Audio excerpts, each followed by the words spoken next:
এই লুকিয়ে আছে সব রহস্য।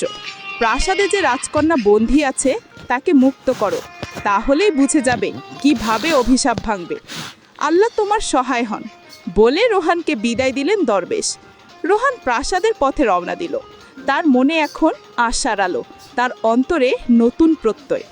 রোহান প্রাসাদে ফিরে সে তামান্নাকে বলল, আলহামদুলিল্লাহ, আমি দরবেশের সঙ্গে দেখা করে এসেছি।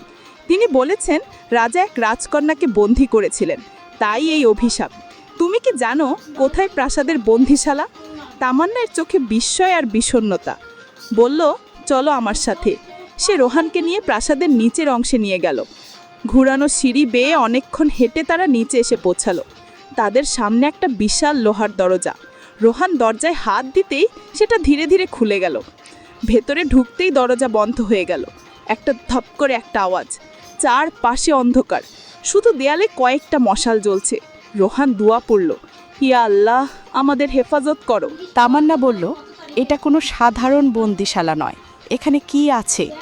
হঠাৎ একটা গম্ভীর কণ্ঠস্বর ভেসে এলো, তোমরা 5টি রহস্য ভেদ করতে এসেছো। প্রতিটি রহস্য তোমাদের পরীক্ষা করবে। শুরু করো। কথা শেষ হতেই কক্ষের মাঝখানে একটা আগুনের শিখা জ্বলে উঠল দাউ দাউ করে, আর সে আগুনের মাঝে চিকমিক করছে একটা রূপালি চাবি। তামান্না দেখল রোহানের মুখটা হঠাৎ শুকিয়ে গেল। কি হয়েছে রোহান? রোহান বলল, ছোটবেলায় আমার একটা প্রিয় ঘোড়া ছিল, আমার সব দুরন্তপনার সঙ্গী ছিল সে। কত পাহাড় নদী পার হয়েছি তার পিঠে চড়ে, কিন্তু একদিন আস্তা বলে আগুন লেগে ঘোড়াটা মারা যায়। তারপর থেকে আগুন দেখলে আমার ভয় করে। তামান্না বলল, রোহান, তুমি এই অল্প দিনেই আমি তোমাকে চিনেছি। তোমার মতো সাহসী পুরুষ সহজে দেখা যায় না, আর এটা তো সামান্য এক আগুন।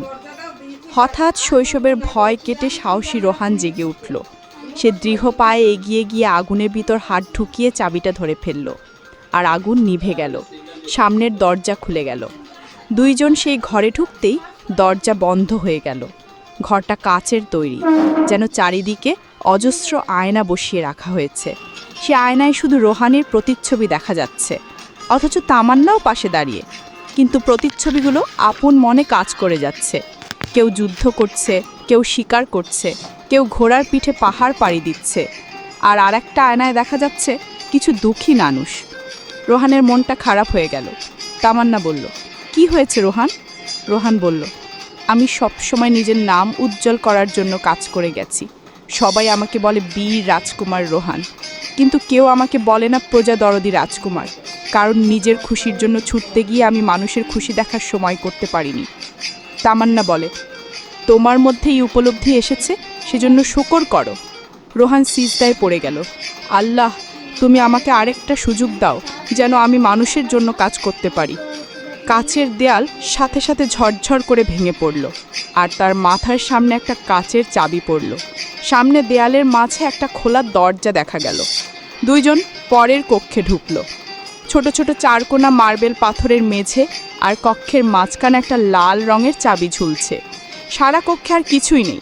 তামান্না বলল, বাহ, এটা তো সহজেই পাওয়া যাবে। বলে পা বাড়াতে নিতেই রোহান তামান্নাকে টেনে ধরল। না, যেও না, যা দেখতে যত সহজ সেটা আসলে তত কঠিন। বসো, দেখাচ্ছি।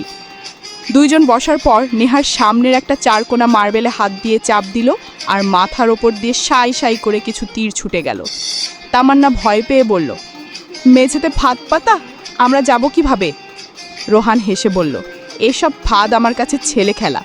সে একটা একটা করে মার্বেলে আলতো টোকা দিতে থাকলো। যেটার শব্দ ফাঁপা না, সেটার ওপর দাঁড়িয়ে আবার সামনের মার্বেলে টোকা দিতে থাকলো।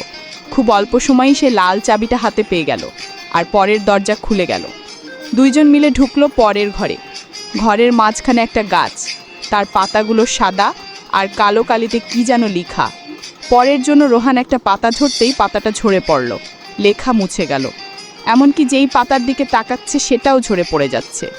এভাবে যতবারই চেষ্টা করলো একই কাজ হচ্ছে, পাতা ঝরে, লেখা মুছে যাচ্ছে। কিন্তু রোহান হেরে যাওয়ার পাত্র নয়। সে তার কোমর থেকে চাকু বের করলো। চকচকে রূপালি চাকুতে আলো প্রতিফলিত হচ্ছে। সে নিচে চাকু ধরে পাতার প্রতিফলন চাকুতে দেখল। এবার পাতাটা ঝরে পড়ল না, লেখাটাও পড়া যাচ্ছে। সেখানে লেখা, আল্লাহর অনুগ্রহকে নিজের অহংকারে পরিণত করো না। রোহান বলল, আমিন।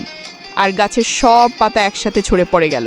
শুধু ঝুলে রইল একটা সোনালি চাবি। চাবিটা টেনে নিতেই পরের দরজা খুলে গেল। ভেতরে ঢুকলে তারা। পেছনের দরজা বন্ধ হয়ে গেল। এবার আবারও সেই অদৃশ্য কণ্ঠটা শোনা গেল। বালক, তুমি 4টি পরীক্ষায় পাশ করেছ, কিন্তু শেষ পরীক্ষা তোমার ভাগ্য নির্ধারণ করবে। তুমি যদি সঠিক উত্তর দিতে পারো, তুমি বন্দি রাজকন্যাকে পাবে, না হলে তুমিও চিরকালের জন্য বন্দি হয়ে যাবে। মনে রেখো, মিথ্যা বা মন জয় করা উত্তর দিলে তুমি হেরে যাবে। আত্মবিশ্বাসী রোহান বলল, আমি প্রস্তুত। কণ্ঠটা বলল, তোমার মনের সবচেয়ে গভীর বাসনা কি? রোহান চিন্তায় পড়ে গেল। রোহান ভাবছে সে কি বলবে। সে কি বলবে তামান্নাকে উদ্ধার করতে চাই, নাকি সেই সোনার হরিণটাই তার গভীর বাসনা, নাকি জীবনের রোমাঞ্চ আর দুঃসাহসী অভিযাত্রা, নাকি তার মন আসলে চায় আরও রাজ্য জয় করতে? এই প্রশ্নের উত্তর সে কি জানে? তামান্নার দিকে তাকালো সে। তামান্নার চোখে রোহানের প্রতি অবিচল আস্থা ফুটে উঠছে।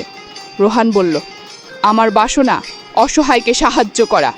রুমটা কেঁপে উঠল। তার হাতে কাঁচির ভাঙা অংশ এসে পড়ল।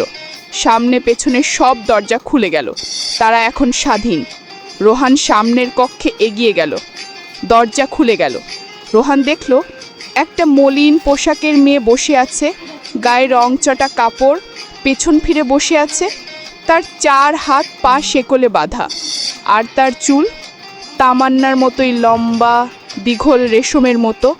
বন্ধিত্বের অবহেলার ছোঁয়া সব জায়গায়, কিন্তু চুলগুলো এখনো জীবনে পরিপূর্ণ। রোহান এগিয়ে যায়, বন্ধী রাজকন্যার সামনে গিয়ে দাঁড়ায়। কিন্তু এ কি দেখছে সে? এ তো তামান্নাই। তার সামনে যে বন্দী হয়ে আছে সে রাজকন্যা তামান্না। কিভাবে সম্ভব? তাহলে এতদিন কার সাথে গল্প করলো সে? তার সাথে তো তামান্নাই এসেছে। তাহলে কি এ তামান্নার যমজ বোন?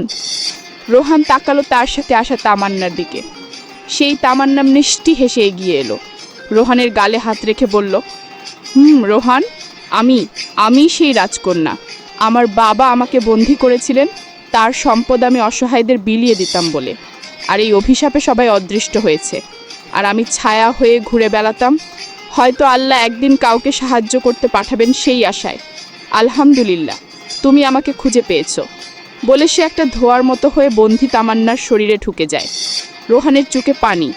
সে বলল, ইয়া আল্লাহ, তোমার অলৌকিকতার কোনো শেষ নেই। 4টি চাবি দিয়ে তামান্নার 4 হাত পায়ের শেকলের তালা খুলল। তারপর তামান্নাকে কোলে নিয়ে এসে প্রাসাদে ফিরল।